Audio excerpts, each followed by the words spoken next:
escucho igual de bien. Voy a quitar el volumen al teléfono y todo porque si no puede salir. Un momentito. Aquí está. Hola, ¿qué tal? Hoy estoy comunicada mediante una videollamada con España, con Gonzalo de Cadenas Santiago, el director ejecutivo de Mapfre Economics. Así que te doy la bienvenida a mi canal de entrevistas, Gonzalo. Muchas gracias por aceptar ser entrevistado. Muchas gracias a ti por tenerme. Bueno, ¿sabes qué, Gonzalo? Mira, como yo te conozco, yo sé, o sea, sabía que eras una persona muy curiosa, pero me llamó la atención viendo tu LinkedIn cuando preparaba esta entrevista, que vos estudiaste, lo primero que estudiaste fue gemología. Me Sí, interesaba gemología. un poco que hablar de esa época. ¿Por qué te interesó eso? Bueno, mi madre original, tengo una familia que originalmente vienen de la joyería. Tanto mi abuelo como mi madre son joyeros. Y originalmente yo no tenía pensado estudiar una carrera profesional elevada, por así decirlo, de tercer grado, sino una profesión. Y como mi familia es joyera, pues había decidido dedicarme yo también a la joyería y a la tasación de gema de piedra blanca, es decir, de diamante. Y por eso estudié gemología inicialmente, que es una diplomatura, en el Me año pareció muy 90, curioso. 94, 96, sí, sí, en el Instituto Gemológico Español. Sí, pero después, ¿cómo fue que optaste por otra carrera? O sea, no te dedicaste a Bueno, pues eso. porque, bueno, he ayudado a mi madre en su trabajo a lo largo del tiempo, en su empresa, pero decidí que, bueno, que era algo demasiado concreto y que me gustaban un poco más las actividades un poco más intelectuales, aunque tiene su parte intelectual también. Y decidí que lo que me gustaba era lo relacionado con las finanzas y la macroeconomía. Y poco a poco, bueno, pues me fui metiendo en ese mundo hasta que empecé a estudiar la carrera y abandoné ese mundo completamente hasta estar sentado aquí hoy. No tengo ya nada que ver. Tengo algo que ver con la tasación de joyería, pero muy residualmente, la Claro, por verdad. una cuestión familiar. Una cuestión familiar, pero y además es un negocio que poco a poco va a desaparecer porque tampoco nos dedicamos mucho más a eso. Mi madre ya no tiene, o mi familia ya no tiene la fuerza para trabajar que tenía antes, así que yo cada vez estoy, o ya prácticamente no tengo que ver con ese negocio.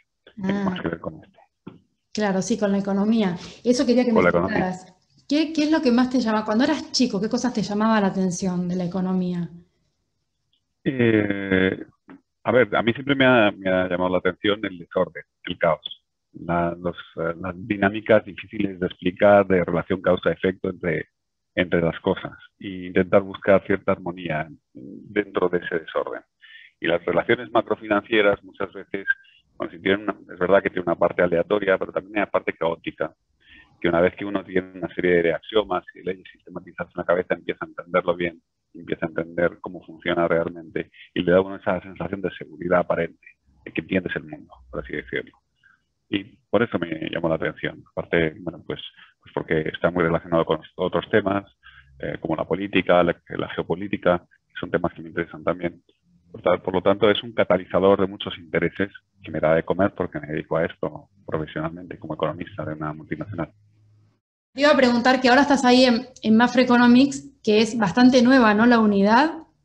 Sí, la unidad se inició precisamente eh, con mi entrada y con la entrada de mi compañero, originalmente como directores de análisis macrofinanciero y análisis sectorial, un equipo compuesto por aproximadamente 10 personas fijas y 6 personas itinerantes, por así decirlo, ubicados entre Madrid y México, DF, y tenemos colaboradores en Turquía, en Brasil y en Estados Unidos, es decir, gente que interactúa con nosotros de manera matricial, como no dependen de nosotros directamente. Y yo soy, además del economista jefe, bueno, pues un poco el coordinador del departamento, que no es director general. El director general está en México, pero un poco el capataz, por así decirlo, pues me corresponde a mí, que es un poco la gestión del día a día y el análisis macrofinanciero. Claro, Así que en eso estamos. claro. ¿Y cuál es el objetivo de Mafre Economics, de esta unidad? El objetivo de Macroeconomics es hacer un análisis macrofinanciero muy orientado a las patas que afectan al sector asegurador. El sector asegurador tiene dos patas fundamentales, el seguro vida y el seguro no vida. El seguro no vida es consumo. Es, por así decirlo, si compras un auto, tienes un seguro para cubrir ese auto. Si compras una casa, hay un seguro de riesgo de esa casa. Seguro de salud, de consumo. Y por lo tanto le afectan todas las dinámicas de la demanda, desde la renta disponible, etcétera, etcétera. El seguro de vida es el ahorro. Y las dinámicas del ahorro no son las mismas que las dinámicas del consumo. Hay países con exceso de ahorro, hay países que tienen déficit de ahorro, el ahorro no se ahorra por todos los tramos de renta por igual, ahorra más en proporción de su renta la gente que más renta tiene y menos la gente que menos renta tiene. Y ese tipo de cuestiones las analizamos desde un punto de vista macrofinanciero, con todas las variables que le pueden afectar, y lo trasladamos al mundo que le interesa a Mafre, que es la demanda y el desempeño de sus productos y de las variables macrofinancieras que le afectan, que son todas en realidad, pero en dos prismas muy claros: el consumo y el ahorro, y por lo tanto también la parte financiera que afecta a los dos. Claro, y ahora justamente con la pandemia esta se vieron bastante afectadas esas dos variables que dijiste. Quería hablar un poco de cómo estaba la situación en España. Efectivamente, sí. Bueno, perdóname, hay una que no he mencionado. Luego hay otra variable que afecta, que es la siniestralidad, evidentemente. Eso es decir, no solamente el consumo y el ahorro, sino también nosotros nos afectan los shocks físicos. Una tormenta, Ah, un claro, incendio, un huracán. Eso no le afecta de la misma manera a un banco. Entonces, nosotros, o al sector bancario, que también, pero a nosotros nos afecta. Entonces, todo eso tenemos que verlo y entenderlo. ¿Cómo están las cosas aquí? Bueno, España es uno de los países, por así decirlo, de la OCDE más afectados por la crisis del COVID, por muchos problemas, por muchos motivos. Algunos por problemas que ya teníamos de base en el mercado de trabajo, o sea, algunos otros tipos de factores donde hay ciertas rigideces, y otros pues porque a falta de determinadas políticas más granulares, pues hemos activado unos mecanismos de control de la sociedad y de la población pues muy exigentes, que ha limitado mucho la movilidad en un país que depende mucho de la movilidad. España es un campeón internacional de los servicios, de la industria del contacto, del consumo al minorista y sobre todo del turismo. Entonces, nos ha dado precisamente donde más nos cuesta, que es el sector turístico fundamentalmente, pero no lo único. Yo lo llamo el sector de la proximidad, que es desde el turismo hasta los servicios de hostelería, que no necesariamente son de turismo, consumo de persona a persona. claro.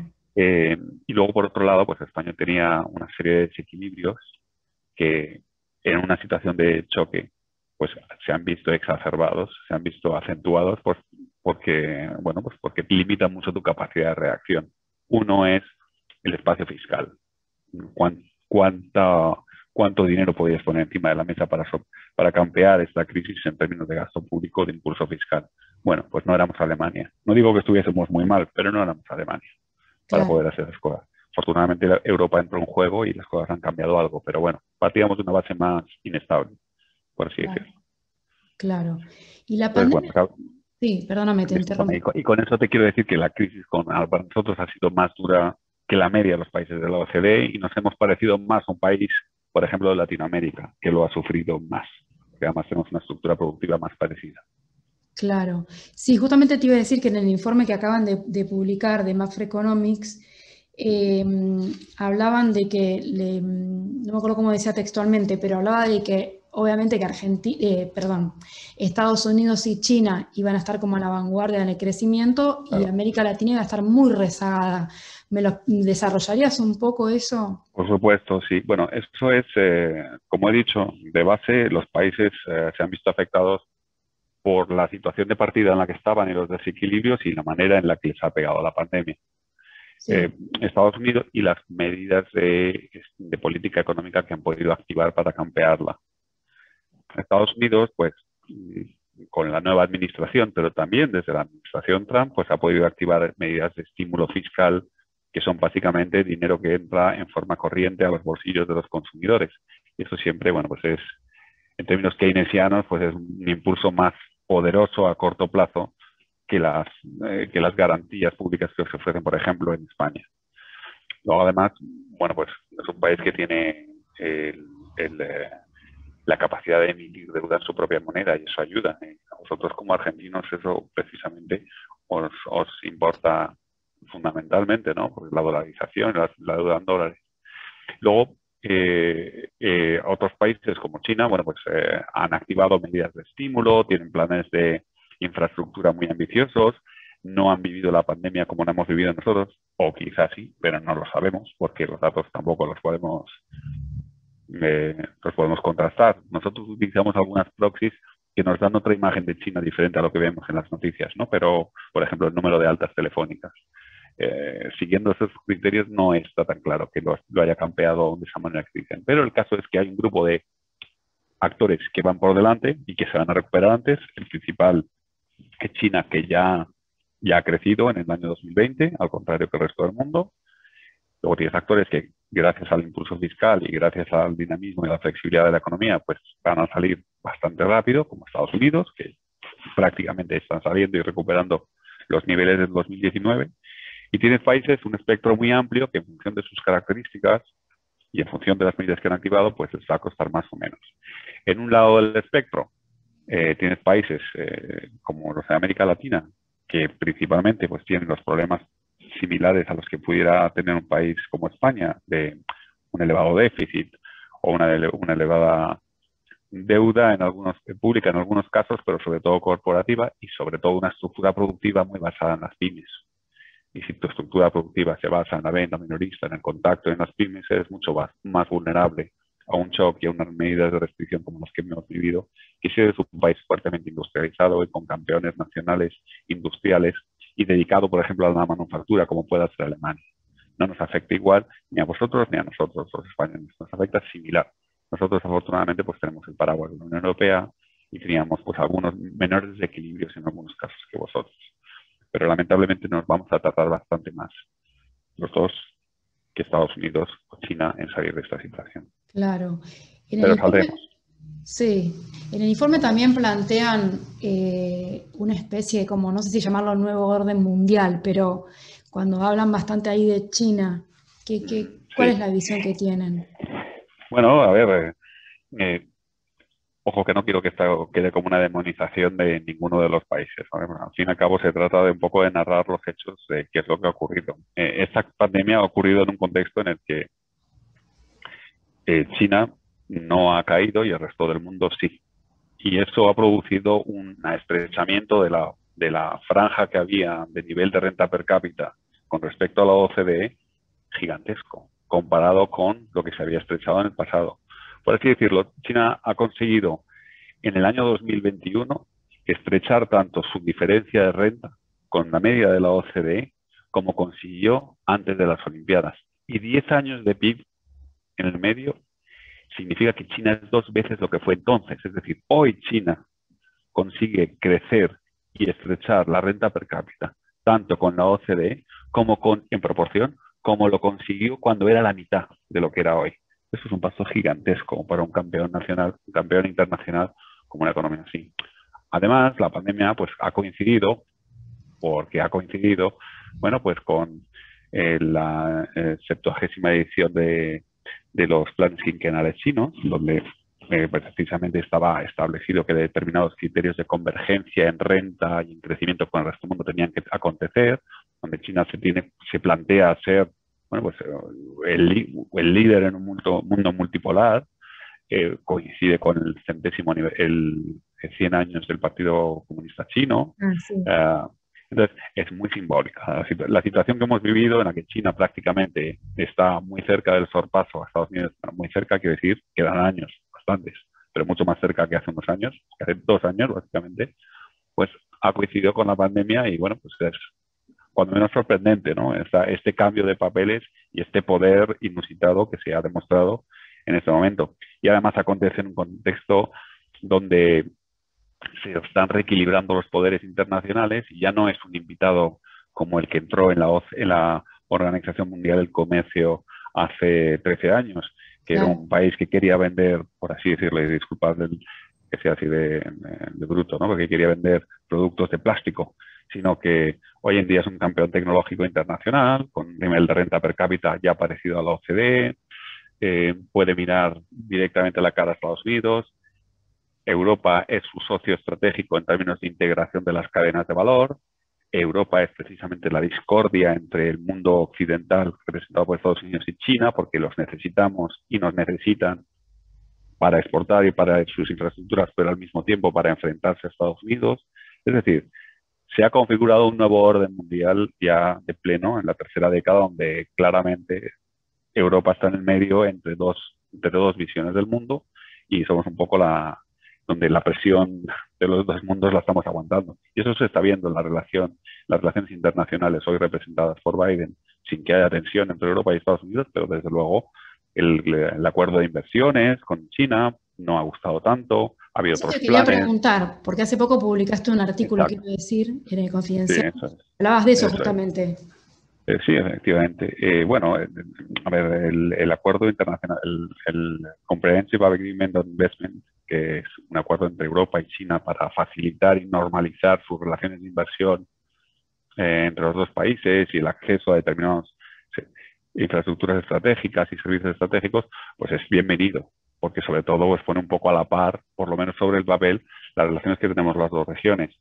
Pero por otro lado, pues también tiene su lectura complicada, por así decirlo. Es una manera también de enfrentar a Europa con Estados Unidos, porque a Estados Unidos no le gusta una relación bilateral entre dos bloques donde queda excluido. Además, hoy en día ya no es Trump, sino un tipo que cree en el multilateralismo y se le ha excluido de una decisión así. Entonces, China esto lo puede capitalizar muy bien, pues para, no digo para hacer que se enfrenten dos regiones, pero por lo menos para que no haya ese entendimiento que tradicionalmente ha habido en el eje atlántico. Luego, bueno, pues la condicionalidad de ese tipo de acuerdos pues siempre está sujeta al tema de los derechos humanos y ahora mismo están en sanciones mutuas la Comisión Europea y China. Que eso se acabe firmando y ratificando no está claro. Quizá cuando esto esté publicado esté ratificado, pero mi duda es que eso sea así, que probablemente tenga que reformarse ese acuerdo para que dé cabida a esas sombras del acuerdo en las que no está conforme China. Entonces, lo veo complicado, el acuerdo de inversiones internacional entre las dos regiones, Europa y China.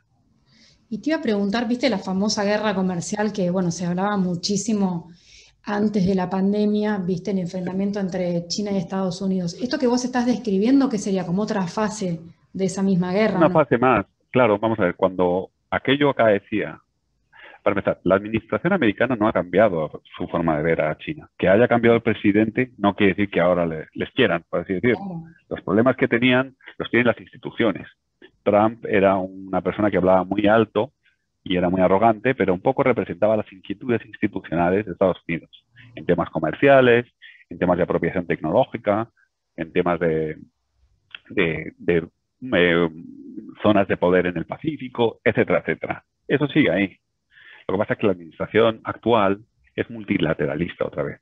Intenta buscar consonancias entre todos los aliados que tenía. Y China sabe esto y sabe que ante un nuevo tipo de jugador, ellos tienen que retomar su manera de hacer las cosas para seguir consiguiendo esa menor fluidez de la conversación entre Europa y Estados Unidos, que es juntarse, pegarse con Europa en un acuerdo bilateral de inversiones. Entonces era algo comercial, ahora es algo de inversiones, que no es menos grave porque dentro de las inversiones está el 5G, que es una infraestructura clave. Está el traspaso de tecnologías del hidrógeno, los motores de hidrógeno. Está determinados tipos de alta tecnología europea que va a haber un intercambio de información y de tecnología entre dos regiones donde a Estados Unidos no se le ha invitado a mediar nada.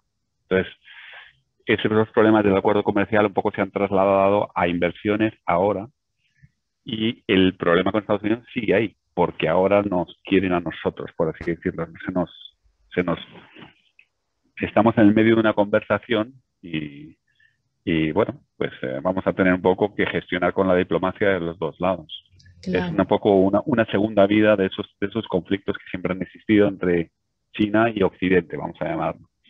claro, tal cual. Sé que te quería preguntar, porque vos te doctoraste en economía cuantitativa, La- ¿puede ser? sí, sí, en cálculo Ah, estocástico y economía. Es una especialidad que existe en Alemania. Sí, te quería preguntar un poco sobre eso, porque viste, yo, este ciclo de entrevistas tiene que más que ver con, con los mercados financieros, y Sí, viste que están todos los quants, ¿tiene algo que ver con eso o no? sí, sí. En Alemania uno puede estudiar, sí, es la carrera que estudia. Hay muchos quants que han estudiado, si se han educado en Alemania, pues muchos de ellos vienen de la especialidad de la que yo vengo, que se llama Wirtschaftsmathematik, que quiere decir matemática económica, que es economía desde matemáticas. Es Ah, decir, cuando estás estudiando matemáticas, estudias economía.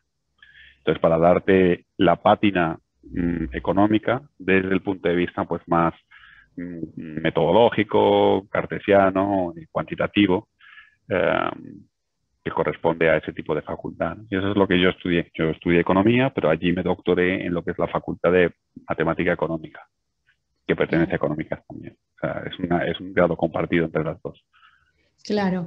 Y en, en los distintos, y en en los Berlín y en distintos, Suiza. sí, en los distintos trabajos que tuviste, porque vos Sí. trabajaste en instituciones financieras bastante conocidas, en esos trabajos, ¿qué cosas aplicabas de lo que estudiaste? Eh, eh, de lo que uno estudia, yo creo que no se aplica directamente nada. Yo creo que lo que se aplica es la capacidad, pues, la capacidad para ser crítico con lo que estás viendo y y el entrenamiento, pues, para saber extraer ¿cómo se dice? El grano de la paja cuando algo es para averiguar lo que es realmente relevante, lo que quieres analizar. Y como te he dicho antes, para entender que hay cosas que son aleatorias o estocásticas, como llamamos nosotros, aleatorias, y hay otras cosas que son complejas, no es lo mismo. Y la gente suele mezclar las dos cosas. Lo complejo no es lo aleatorio. Sencillamente hay que tener los instrumentos para poder ver las cosas bajo otro prisma. Y para eso ayuda mucho una visión cuantitativa de la economía. Aunque hay una gran parte de aleatoriedad, si uno tiene los instrumentos para ver dentro de la complejidad, pues tiene una ventaja competitiva, por así decirlo, a la hora de analizar determinados procesos que afectan a los mercados financieros o que afecten a los mercados, bueno, que afecten a la economía en general. Incluso las dinámicas sociales y políticas, porque esto, al fin y al cabo, estas disciplinas están avanzando mucho y se están cuantificando, por así decirlo, o haciendo cada vez más metodológicas y más apoyadas en las matemáticas, etcétera, Sí. etcétera. Estas disciplinas como data science, etcétera, etcétera, están ahora ya muy vinculadas a temas de análisis social y sociopolítico. Se Sí, pueden aplicar desde ese tipo de prisma. Eh, así que, claro. por eso. Y te iba a preguntar si vos me podías dar un ejemplo práctico para diferenciar eso que decías de lo aleatorio de lo Sí. complejo. Mira, Ejemplo. la climatología, Sí. la bolsa es aleatoria. El clima es complejo. Tú Ajá. puedes tener un modelo suficientemente potente y entender perfectamente cómo funciona un sistema climático global. Necesitas un ordenador potente, pero no es, o en muy bajo grado, es aleatorio. No está sujeto a la incertidumbre, porque hay relaciones causa-efecto y a lo mejor existe cierto grado de incertidumbre, pero no es plenamente estocástico. La, el desempeño de ciertas variables financieras o del riesgo geopolítico sí es plenamente aleatorio, porque existe por así decirlo, un mundo de incertidumbre plagado de pequeños eventos que uno no sabe cómo se van a, de pequeños no, de eventos que uno no sabe cómo se van a materializar, ni incluso teniendo un modelo que entienda cómo funciona ese mundo, se podría sistematizar. Está siempre sujeto a la arbitrariedad de la naturaleza. No hay modelo determinista que pueda establecer una causa-efecto en un mundo donde hay ciertas variables que son aleatorias, están sujetas a una distribución que no te permite saber, o sea, donde lo único que sabemos es quizá su distribución y no el valor que van a tomar. Por ejemplo, un precio de un activo bursátil o eh, el índice de aversión al riesgo global que normalmente se mira en finanzas como el VIX o un proceso del movimiento, un determinado tipo de acciones que llamamos nosotros un proceso browniano, por ejemplo. Es decir, para que tengas ese ejemplo en la cabeza, un sistema complejo es el clima, un sistema aleatorio es el mercado financiero, donde hay una gran parte aleatoria. claro. Entre otras cosas porque lo forman humanos, quizás tiene que ver con eso, La ¿no? forma de humanos está, por supuesto, está. Por eso decía arbitrariedad, porque Claro, depende también mucho de las acciones humanas, depende de las acciones en manada, lo que se llama herd behavior en sí, inglés, la acción colectiva, por así sí, decirlo. Depende también de las preferencias y depende también de la interacción entre lo que se ejecuta y las posibilidades para ser ejecutado. Es decir, muchas veces no se trata solamente de la acción humana, sino que los mercados tienen una profundidad y uno genera desequilibrios que no sabe por dónde se van a desarrollar por tu acción en un mundo así de pequeño. Déjame que te ponga un ejemplo. El Bitcoin. El Bitcoin es un proceso, pues la gente puede pensar que es más o menos irracional, la gente se ha puesto, o sea, bueno, pues tiene cierto frenesí comprando una moneda virtual sin un respaldo institucional o soberano, y sin embargo se compra. mm, Y hay un número limitado de monedas. Es decir, no tiene, y tampoco tiene la liquidez que uno cree que puede tener. Uno no sabe cuándo se va a originar una estampida y la gente, de una manera irracional y completamente arbitraria y aleatoria, va a sacar su dinero. Pero por encima y eso puede generar determinados desequilibrios y aleatoriedad en la expresión de las variables que subían, por ejemplo, el precio del Bitcoin o su volatilidad, es decir, su desviación típica, lo que fuese. Pero por otro lado, además es que tienes un mercado muy limitado, con una base de liquidez muy corta. Entonces, no todo el mundo puede liquidar. Hay unos límites a lo que puedes hacer. Eso, por así decirlo, potencia la aleatoriedad de los eventos que se puedan desarrollar. Porque no es lo mismo entrar en estampida que entrar en estampida por un pasillo estrecho, por así decirlo. Cómo puede desarrollarse cambia totalmente. Por lo tanto, no se trata solamente de los elementos aleatorios del sistema, sino del sistema en sí, cómo está construido. No sé si me explico. claro, sí, sí, perfecto, lo explicaste. Y vos sos en términos individuales, sos un inversor en la bolsa, en Sí, ese, sí, sí. ¿sí? Te compro determinados productos financieros, pero yo soy un inversor de valor, por así decirlo. Yo Ah, de largo pienso en plazo. tendencias de largo plazo, efectivamente. Y si quieres preguntarme, te doy mis opciones. Ay, sí, sí, me interesa hablar un poco de eso, sobre todo porque el público de mi Hombre, canal es todo bolsero. ahora, lo que pasa es que yo, como soy una persona que voy por temas, me centro más en ETFs, Ah, sí, en índices. sí. Yo, cuando encuentro determinadas temáticas, pues me pienso muy bien a qué puede estar afectando y cómo podría yo apostar por ese tipo de cosas a largo plazo. A mí, concretamente, pues reconozco que vivimos en un mundo que está muy estresado climáticamente, entonces todos los ETFs que promueven la gobernanza climática positiva, apostando por un desarrollo sostenible, de empresas que igual se dedican a la reforestación, ese tipo de cosas yo creo que tienen valor de largo plazo, sobre todo a raíz de las promesas que nos hemos hecho a nivel internacional de cuidar el mundo. Y Europa es campeona en la expresión de ese tipo de cosas. Así que yo invierto en ETFs con el sello ESG, Environmental, Sustainability and Governance, Sí. en varias. Por ejemplo, también me interesan los recursos naturales y tengo ETFs de agua, Ajá, de empresas que se dedican a la desalinización o sí. recursos acuíferos. Eh,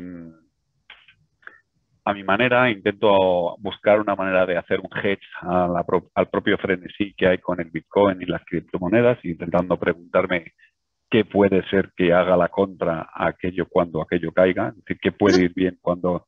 te quería No me preguntar pregunté porque no sé, especialmente por eso. no quiero dar un consejo a nadie porque no tengo muy claro. Yo lo que sé es que el Bitcoin tiene una parte de activo refugio en una situación de mucha liquidez y de riesgo, y por otro lado hay una parte especulativa por los motivos que sea y bajo la estructura de falta de liquidez que sea, que han hecho que esto, bueno, pues que haya estallado a los niveles a los que ha estallado. Amén de cómo ha interactuado pues determinadas figuras públicas que han metido un billón y medio, un billón y pico de dólares, etcétera, etcétera. Eh, Mi opinión es que eso se deshará, se pinchará como se pincharon otras Ajá, argucias similares. Sobre todo, quizá Bitcoin no, pero lo que se ha creado de otras criptomonedas que no, yo no veo tampoco hacia dónde van, dará lugar a que esos activos, esa liquidez que salga, tenga que ir a otros sitios.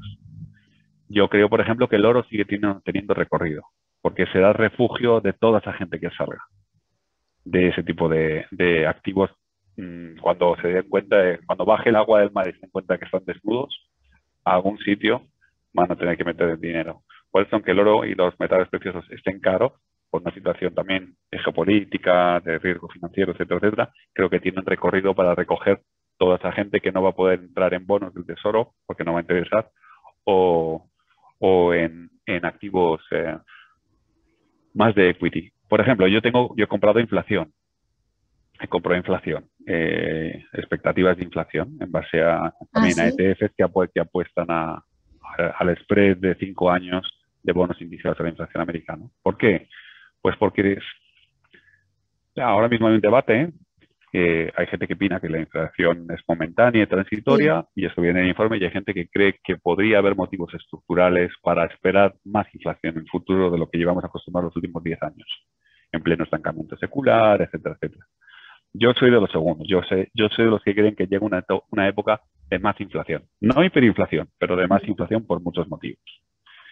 Y compro ETFs de largo plazo, pienso en el largo plazo pensando que en el futuro pues vamos a tener que acostumbrarnos a no volver a la inflación del 1,5% americano, sino un sano 3 a 4% tranquilamente.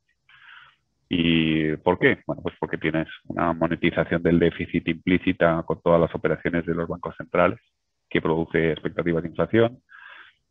Tienes una desigualdad gigantesca a nivel global que en algún momento tiene que revertir. Hay mucha gente, muchos intereses luchando, bueno, pues por recuperar un poco la negociación colectiva para ajustar los salarios acorde con el verdadero coste de la vida actual. Claro, antes lo tenían con el IPC y había carbón en la cesta del IPC, pues eso no tiene mucho sentido para hacer entender que a lo mejor se tienen que repreciar los salarios de la gente porque vive de alquiler y el alquiler sí que crece al 10%. Entonces, ese tipo de fuerzas en un contexto donde la sociedad está muy maleada y lo ha pasado mal, habrá más negociación colectiva y los salarios, que son los que activan los mecanismos de desanclaje de expectativas, volverán a crecer en términos nominales. Y luego, pues que la población está cambiando. Estábamos en una época que estaba envejeciendo la población y seguirá envejeciendo, pero en algún momento se revertirá. Básicamente habrá menos población y volverá a ser joven. Y población joven implica inflación. Ahora no, ahora estamos envejeciendo todos, pero en algún momento se va a cambiar y volverá a haber crecientemente población joven, porque nos moriremos, básicamente, y quedarán jóvenes, quedarán menos, pero quedarán jóvenes. Eso también es una fuerza de largo plazo inflacionaria. Y por eso pues se ha apostado por inflación. Ese tipo de apuestas hago. No a acciones propiamente dichas, ni a fondos sencillamente ETFs, Claro. Y ahí en porque son más España, temáticos, básicamente. claro, que tiene bien con lo que vos estudiaste, Claro, claro, que te gusta realmente. sí, eso Y es. lo que te iba a preguntar, ahí en España se vive un furor, porque acá en Argentina es como que todo el mundo está hablando de criptodivisas. O sea, Sí, claro. Pero bueno, aquí es también. El popular problema es ya. que, ya, pero eh, una vez una persona argentina que tú conoces me dijo que cuando el taxista te habla de la prima de Ah, riesgo, sí, algo así, ¿no? Pues en el momento en que todo el mundo empieza a hablar de criptodivisas y te habla también el taxista de las criptodivisas, etcétera, etcétera, te habla el peluquero de las criptodivisas, entonces ya hay un problema. Ya hay un frenesí y yo tendría cuidado, francamente, porque no se trata solamente de claro, si es fiel la imagen que dan, sino no sé la gente si se ha planteado si lo puede liquidar, lo que tiene en criptodivisas, por ejemplo. claro. Si puede hacer caja. Yo no lo he intentado. No tengo criptodivisas. No Pero compraste yo creo que nunca. nunca ni voy a comprar criptodivisas. De hecho, yo apuesto en contra de las criptodivisas. Sé Claro, que eso van a caer. decías, Y ¿no? de hecho están desacelerándose fuertemente ya. A ver, de hecho Pero tengo como, aquí, a ver, lo que pasa es que viste que creo que ya cae. atraviesa periodos de mucha volatilidad, por eso no sé si. Claro, y no, y que sí, tiene mucha volatilidad, pero este empuje de crecer hasta los $60.000, Mm, por favor, por favor. ¿Qué? hasta los 100.000 dicen. ¿Por qué? No sé, Además es que hay mucho ¿sabes fanatismo, lo que me doy pasa? cuenta. No, lo que hay es y eso es una cosa que se puede explorar en otro programa parecido a esto, y de hecho ahí te puedo ayudar también porque me dedico a eso mucho. Hay muchas narrativas. Y hoy en día muchos productos financieros están más apoyados en narrativas que en datos verdaderos. Narrativas es básicamente que la gente comenta y como no tiene criterio ni tiene información, pues se apuntan a una función de rebaño y, bueno, se ponen a comprar y entran a inversores minoritarios y compran fracciones de Bitcoin y empieza a haber mucho empuje en una oferta muy limitada porque no hay más Bitcoins que los millones que se produjeron en su momento. Y creo que no va aumentando la oferta, lo cual es normal que haya este empuje. Mi problema es cuando la gente decida que eso realmente puede enfrentar problemas regulatorios, porque de momento no está regulado, pero cuando lo Claro. vayan a regular, o que la gente de repente se dé cuenta de que estaban apostando algo porque habían oído que el Banco Central Europeo iba a tener una moneda digital y lo están confundiendo y piensan que es una criptomoneda y no tiene nada que ver. Un euro o un yen digital no tiene nada que ver con una criptomoneda. Pero ese, con todos mis respetos al gremio, ese taxista o ese peluquero o el botinero que está, creen que es lo mismo y Claro, compran cree que es también. lo mismo, sí. Están pensando que es lo mismo, no tiene nada que ver, pero a ellos les da igual. Mm. Entonces, cuando toda esa gente empieza a aprender de sus propios errores cognitivos y empieza a darse cuenta de que están comprando sin saber, puede entrar cierto pánico y puede desplomarse. Porque hay una gran economía de la narrativa. A lo que diría Schiller, ahora en su último libro del año 2017. Eh, Así que no compres, tú no compres eso. Bueno, no te metas ahí. No, no, yo no, pero me encantó el término ese, economía de la narrativa, me gustó. Narrative Economics. Sí. Bueno, y otra pregunta te voy a hacer. Cómo es el nivel de educación financiera ahí en España? A ver, se hacen muchos esfuerzos a nivel español y a nivel europeo para educar a la gente. Es más, hay una serie, por así decirlo, hay unos criterios a la hora de venderte un producto que tienes que pasar, se llama MiFID, ¿no? Que es una especie de test para que entiendas que puedan ver tu capacidad de entender finanzas cuando compras determinados activos. Pero sigue siendo baja. Mm. Yo creo que además hay algo que la gente no es bajo y además la generación un poquito más joven que nosotros a pesar de que viven en un contexto financiero mucho más amplio, tienen menos información de las cosas básicas y básicamente es porque no las ha visto. Y déjame que te pongo un ejemplo. Yo conozco gente que jamás ha experimentado cómo una cuenta bancaria puede capitalizar una serie de intereses porque no hay. Claro, Los bancos no dan intereses, nunca han visto que el ahorro puede crecer. Tienen cuentas, si tienen dinero, lo tienen en una cuenta corriente y no renta. Entonces claro, no entiende lo que es la capitalización de unos intereses. Quizá de una deuda sí, porque la gente se endeuda, pero de sí, unos intereses, esa educación financiera a mucha gente le falta por motivos estructurales y muchos otros temas que no llegan a ver. El problema es que la gente piensa que tiene educación financiera porque lee acerca del Bitcoin y luego no entiende que el riesgo de invertir en algo depende de la volatilidad de ese activo financiero y por tanto debes mirar variables que te den una medida de dispersión de lo que estás comprando o cómo puede afectar determinadas terceras variables a lo que estás haciendo. Yo creo que es baja la educación financiera. Eso por el lado del crédito. Por el lado de los seguros, que me corresponde a mí, pues también hay poca educación financiera. Yo diría que no es muy elevada. Es un esfuerzo nacional y europeo intentar educar a la gente en términos financieros. Innecesario. ¿Cómo sería la educación esa en el área de seguros? Bueno, en el área de seguros partiría por hacer entender a la gente lo que significa la retrocesión del riesgo. Es decir, que si nos juntamos un grupo de personas y entre todos compartimos un riesgo, dada nuestra estructura de nuestro balance o de nuestra manera de obtener renta, podemos mitigar riesgos entre nosotros. Y eso es lo que hace un seguro, básicamente. Eso no lo entiende. Por otro lado, hay mucha gente que se piensa que tener un seguro es una iguala. Es decir, que yo tengo derecho a cobrar lo que me he gastado en el seguro. Como eso no puede ser. O que vas a cobrar lo mismo. Un seguro es un evento, algo para un evento contingente. No es algo que al final dices, por cierto, ya he estado metiendo dinero en mi seguro por si me muero y ahora lo quiero cobrar. No se trata de eso. Se trata de Claro. que no lo cobres. Y no está mal. Te estoy ofreciendo un servicio que ojalá no cobres. ¿Entiendes? Mm, Ese tipo de cosas. claro. Eso es educación financiera. Y por último te pregunto, me llamó la atención cuando me dijiste las inversiones que hacías en bolsa, me llama mucho la atención que no estés invirtiendo en tecnología. Sí, sí, sí, estoy invirtiendo en tecnología también. No lo Ah, había dicho, se me ha olvidado. En robótica. robótica, claro. Sí. Robótica. NTFs dedicadas a la robótica, a la sistematización de procesos robotizados para temas médicos, quirúrgicos, mecánicos, en pequeñas. Lo que pasa es que no hay muchas y es caro, invertir en ETFs. Pero como son cosas de largo plazo, yo busco y también ETFs médicas para empresas farmacéuticas, administración de determinados medicamentos que ya se han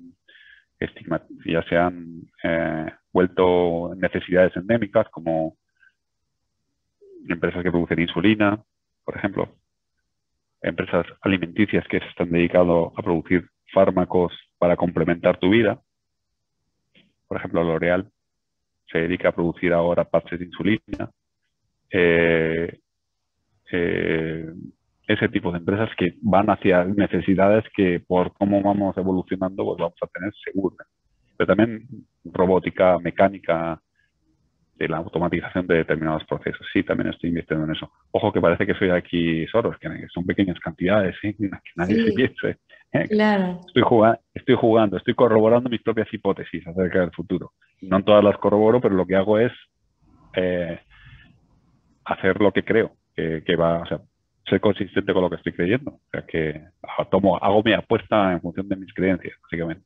Claro, sí, está buenísimo con tus convicciones. ¿Y de Tesla qué opinas, por ejemplo? Tesla. Tesla debería, no sé, mira, a mí de nuevo, hay mucha narrativa. Tesla es una gran compañía, es innovadora, el tipo es tan ambicioso que parece el personaje de una película James Bond. Es verdad que ha normalizado ese tipo de vehículos y es verdad que se ha puesto muy fuerte, pero no entiendo muy bien cómo se justifica que la valoración bursátil de Tesla, la capitalización, sea la misma que el resto de la industria automotriz. Claro. Me cuesta creerlo. Esto quiere decir o que Tesla es una enorme promesa que hay que verificar si es verdad que lo puede cumplir, o que el resto de la industria automotriz, y esa es mi creencia, tiene muy malas perspectivas, a menos que mute. Es decir, ahí se descuenta una peor industria automotriz y a lo mejor una mejor Tesla, pero no creo que sea Tesla lo que va a estar mucho mejor. Es que creo que lo que es la industria automotriz tradicional tiene que regenerarse o acabará perdiendo tanta capitalización y valoración bursátil como las americanas, como Ford, como todo este tipo de empresas que han tardado en entrar en el mundo eléctrico y ahora llegará una segunda época del mundo de los coches eléctricos donde quizá las baterías también tengan problemas de administración o que no será fácil encontrar litio y cobalto como la gente se pensaba, o que llegue una tecnología nueva. Puede llegar los coches de pila de hidrógeno, que es tecnología europea, por cierto. Entonces, quién sabe. Yo lo que creo es que hay hype. La palabra en las criptos, en los Teslas, todo es hype. H-Y-P-E. Hype. Sí, sí. Un poco, ¿sabes? Hay que tener cuidado. Yo no soy un inversor, yo soy un economista con creencias. Claro. Bueno, Gonzalo, muchas gracias. Gracias a ti, llámame otra vez. Bueno, ya te voy a llamar entonces. Sí, claro.